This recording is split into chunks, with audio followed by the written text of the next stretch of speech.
What's going on, guys? Stetson here. Gonna do a review today on my Quest Angler 10. I picked up this boat a little over 2 years ago, but it's great for bass fishing. Lets you get right under the trees or right up close to the pads. But I'm gonna kind of go over some of the things that I've put on the boat and what works for me. So check it out.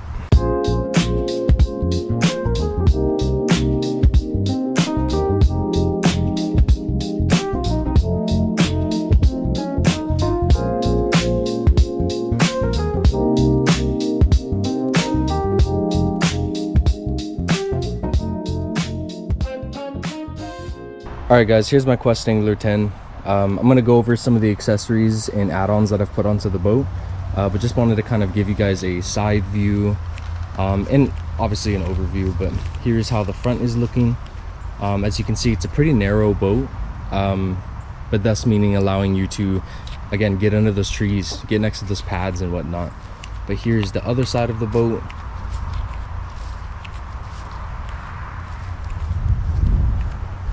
But it's pretty fun, guys. I really enjoy this boat. I do find myself wanting a larger boat, maybe an aluminum boat, but this boat works perfect for what I'm doing right now with all the bass fishing. All right, guys, so first things first, I do have a 55-pound thrust Minn Kota trolling motor. On the bottom of this motor, I do have my transducer mounted, which typically gives pretty good readings. There's been a couple times where I've had to like reset the sonar settings, but so far this has not been an issue. I do plan on using some sort of like hose clamp to hold it down. I did have the transducer come loose at one point of time, which was a little bit of a scare, but I do have a rotor in the back, sorry, a rudder, and then I do you know, have the stock prop on it as well. But this has worked perfect for me with two guys, well over, I want to say 350 pounds, and all of our gear. This trolling motor still seems to work perfect for, you know, what we're doing. I do have that paired with a pretty heavy battery. I do plan on going to lithium here soon just because it's killing my back. But yeah, the trolling motor kind of goes right to the terminals of the battery. I do have a Minn Kota battery box that has a 12 volt on each side. But this has worked perfect. I am able to charge my phone. But yeah, here's the setup of the trolling motor and the battery, but just wanted to kind of show you guys how I have that hooked up.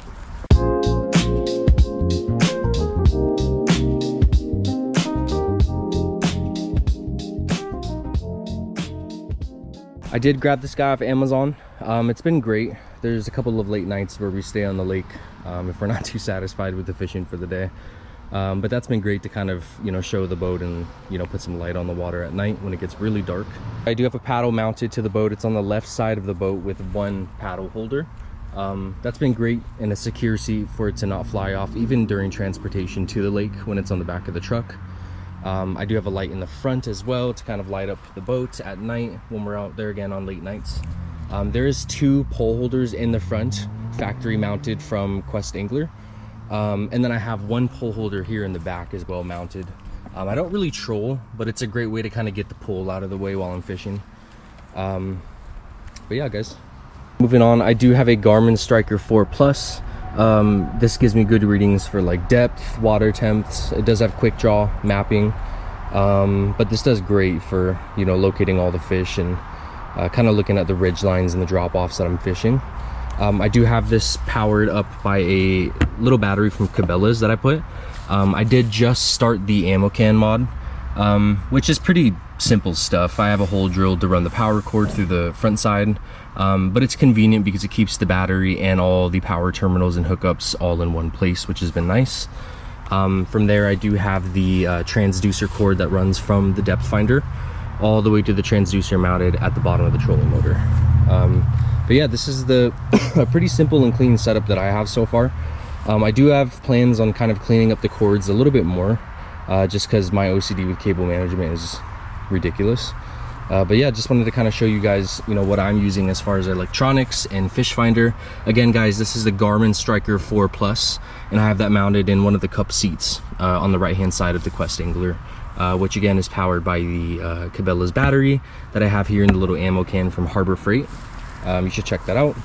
And then the transducer again at the bottom of the trolling motor. But here it is, guys. Pretty simple and clean setup. In my opinion, there's not too much going on, but you know, again, still want to kind of clean up the cables and whatnot. But here it is.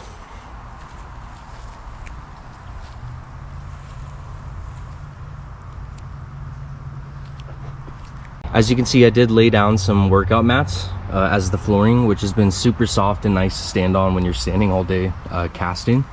But also it kind of keeps the floor a little clean as well and not as hot on those really hot days. As you can see, I did lay EVA foam all around the trimmings of the boat.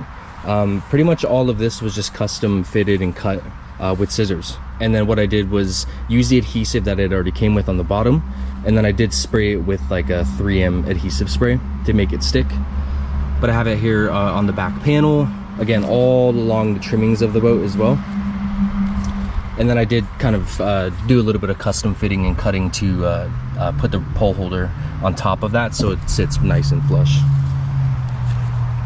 But here is a quick overview of what that looks like. And it came out pretty nice, guys. Super cheap and super easy to do. Again, I got that EVA foam off Amazon.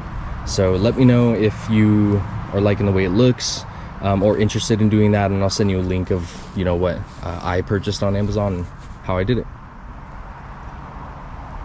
All in all, guys, this is a great boat, especially if you don't have a watercraft yet and you're looking to get out on the water. This will do numbers, man. Like instead of fishing on the shore all day, this will really get you out there. And again, it's perfect size. It's not too large. Here's comparison of my my Hilux, and it's not, I guess it is close to like the length of it. I don't actually transport this boat on the Hilux. I typically use my dad's truck back there, or one of my good cousins. They have a little K truck that we like to mount this on as well. But again, this boat is literally perfect. I can't ask for anything more. So that is pretty much it, guys. I don't have much stuff added to the boat, but everything that I have so far fits my needs perfectly. Again, guys, this is a great boat to start with. If you're shore fishing and you're tired of shore fishing and you need some sort of boat or kayak, I would definitely recommend the Quest Angler. Again, it goes by different names like the Pond Prowler, the Bass Breeder, Sun Dolphin has their own versions of the tiny boat as well. But check it out, guys. Like if you're a big fella and you're scared to hop on the kayaks, this definitely has ample amounts of room. It is a 2-person capacity, and I want to get close and kind of show you guys. I believe, yeah, so it's a 2-person capacity with 500 pounds rating, up to 3.5 horsepower motors. So you can put a little bigger of an outboard motor on this, which I plan to do eventually. But again, this 55-pound thrust Minn Kota trolling motor works perfect for what I'm looking to do with this boat. And the size isn't, you know, too large. It gets you perfectly under those trees, right up close to those pads, right up close to those docks, and you can land some pretty big fish. I myself have brought some really nice bass onto this boat, and plan on doing that and kind of beating my PB every time I go to the water. Sometimes it's Skunk City, but you know the deal. That's kind of part of fishing. So but again, guys, this is it. Check it out. I definitely recommend this boat. And if you guys are looking for some sort of watercraft to not break the bank, give this guy a try. It's a great boat. It's light to carry. With gear in the battery, it can be kind of a hassle, but you and your buddy or you and your partner that are looking to take this boat out, it's perfect for a little lake day and catching some nice bass. All right, guys.